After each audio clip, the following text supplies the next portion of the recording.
Hi friends, మీకు ఈ వీడియోలో డైస్ కాన్సెప్ట్లో ఉన్న 2 డైస్ మోడల్ మా అందులో అన్ని టైప్స్ని మీకు ఈ వీడియోలో నేర్పిస్తాను. ఖచ్చితంగా ఈ వీడియోని సేవ్ చేసుకోండి. చూడండి, టైప్ 1 మా. సో టైప్ 1లో మనకి ఆల్ 3 డిఫరెంట్ ఫేసెస్ ఉంటాయి కాబట్టి సో 6కి ఆపోజిట్ 3 అవుతుంది, 2కి ఆపోజిట్ 4 అవుతుంది, 5కి ఆపోజిట్ 1 అవుతుంది మా. సో క్వశ్చన్ ఏమడిగాడు, ఆపోజిట్ టు 1 మా. సో ఆపోజిట్ 1 ఏమవుతుంది మనకి ఆన్సర్ 5 అవుతుంది. So 5 is answer. Next type 2 చూడండి. టైప్ 2 లేదంటే ఓన్లీ 1 ఫేస్ కామన్ ఉంటుంది మా. సో ఏ కామన్ ఉంది మనకి 3 కామన్ ఉంది, మిగతా 2 ఫేస్ డిఫరెంట్ ఉన్నాయి. అప్పుడు ఏం చేయాలంటే ఏదో కామన్ అక్కడ నుంచి మీరు క్లాక్ వైజ్ రొటేట్ చేసుకోండి మా.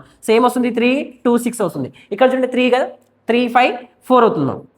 సో 2కి 5 అవుతుంది ఆపోజిట్, 6కి 4 అవుతుంది, 3కి ఏదైతే లేదు అది అవుతుంది మా. ఏది లేదు 1 లేదు కాబట్టి 3కి ఏమవుతుంది 1 ఇది ఆపోజిట్ మా.